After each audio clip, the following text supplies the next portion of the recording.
things are looking a bit better.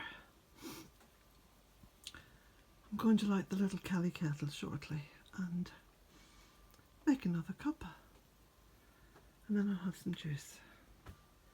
Ooh, the boss is there. He's quite satisfied with my work. Anyway, let me just show you what I've done. As you can see, by the way, it's a beautiful sunny evening, which helps when you're working, you know, it sort of gives you that extra bit of energy. So, I've got another wheelbarrow full of stuff, and this is mainly moss and stuff like that that I've raked up because I've been cleaning the paths.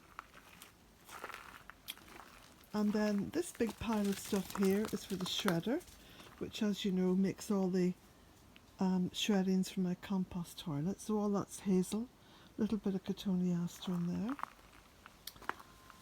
So you can see just here, that was the dead tree, the ash tree, that was in that container. And it took me a long time to get it out, I can tell you, because it was so heavy. So I cut it down. Was quite diseased with the Chilara, and I've given this a good sort of prune, a little bit of topiary, and I've just sat it in there for the moment. I've got to go over to the compost heap and get some compost and fill that in. So that's that nice container reused. This is incredibly heavy. I'll have to sort of slice it in two with the shovel and then move it. So a lot more light coming in here, which is good. And up here on the bank. So I've pruned this little copper beech. So I'm going to keep that fairly short. And I've done a lot of clearing along the bank, as you can see. And cut back all the tall hazel there to reveal a really nice little sycamore tree which is just behind it. So that's going to give that a chance to grow. And then I've cleared this path, so I've cut back all the rubus and I've given the path a good clear and a good rake. I've got a thorn in my shoe, so I'm just sort of limping a little bit here. I don't want to put all my weight down on one side. And I've pruned the laurel. I've sort of crowned the laurel so to reveal all the stems underneath. And here you can see one of the little retaining walls that I built 15 years ago. And at the back, can you see the stones in there?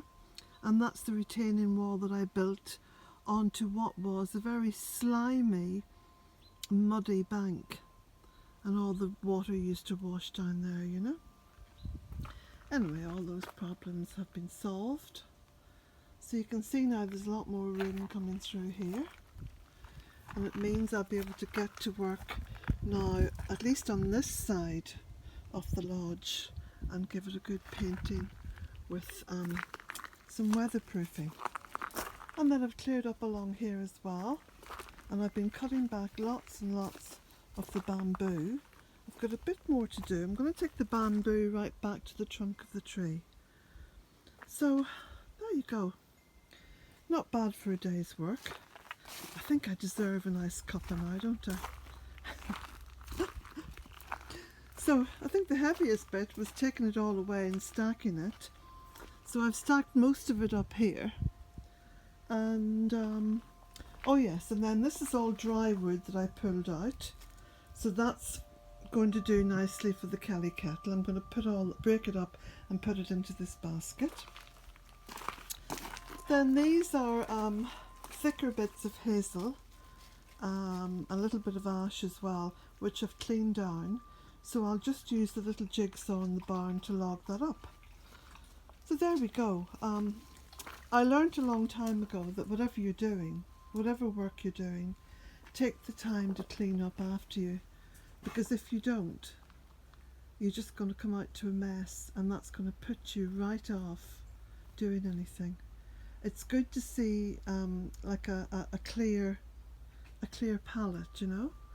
So as you can now look at that. I mean, I can look at that over a cup of tea and think, okay, next step, what's the next step going to be?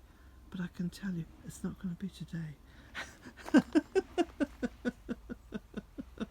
Blessings to you all.